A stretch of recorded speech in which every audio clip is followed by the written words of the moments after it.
So, for my video or audio project, I decided to put my focus on Jean Piaget.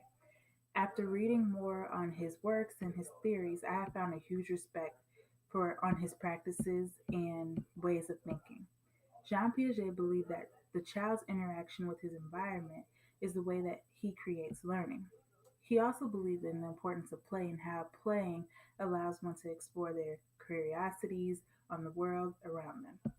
Jean Piaget breaks cognitive development into four stages. First, we come across the sensory motor stage, which takes place from birth to about 1 years old, where children are learning through new senses, reflexes, and manipulative skills. Next is the pre-operational stage, which takes place from the ages of 1 to 6. Around this stage, children are more egocentric and can only focus on one characteristic of a thing or a person at a time. So this kind of reminds me of my nephews who are between the ages of 4 and 6. If you conversate with them, most of their conversation revolves around their own experiences and they use the word I quite a bit.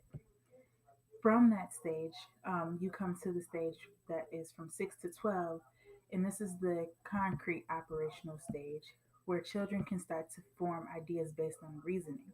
Lastly, is the formal operational stage where children can think conceptually and hypothetically. Looking back on my classroom days and comparing my experiences with Jean Piaget, I remember my fifth grade teacher, Miss Fermansky. I'm reminded of her because I always admired the way she taught lessons and required physical activity or incorporated physical activity or teamwork in her lessons. We did not spend much time in our desk doing busy work. Instead, she found creative ways for us to explore new lessons and ideas.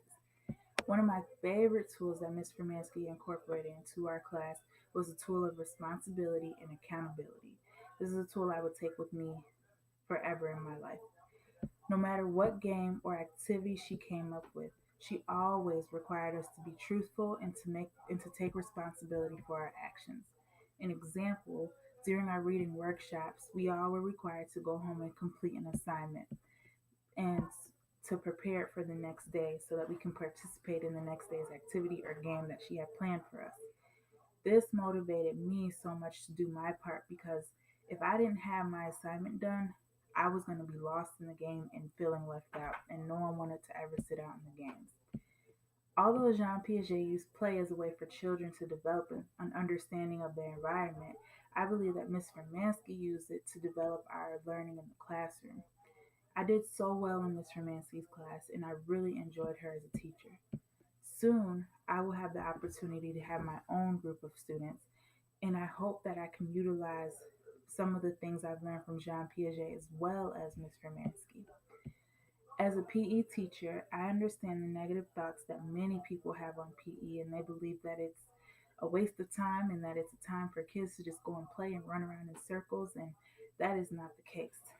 I hope that I can change those thoughts and that one day the concept of play to teach children, and then one day use the concept of play to teach children the benefits and importance of making healthy lifestyle choices and using fitness as one of those choices. I am excited to be an educator, and I definitely enjoyed reading more about Jean Piaget because I really appreciate how he incorporates and focuses on children development. Because one day I will be in charge of developing children in the PE and health classes, and I want to be successful at that. So that's why I picked Jean Piaget because I think he's more hands on and I appreciate that concept. So that completes my assignment for today. Thank you.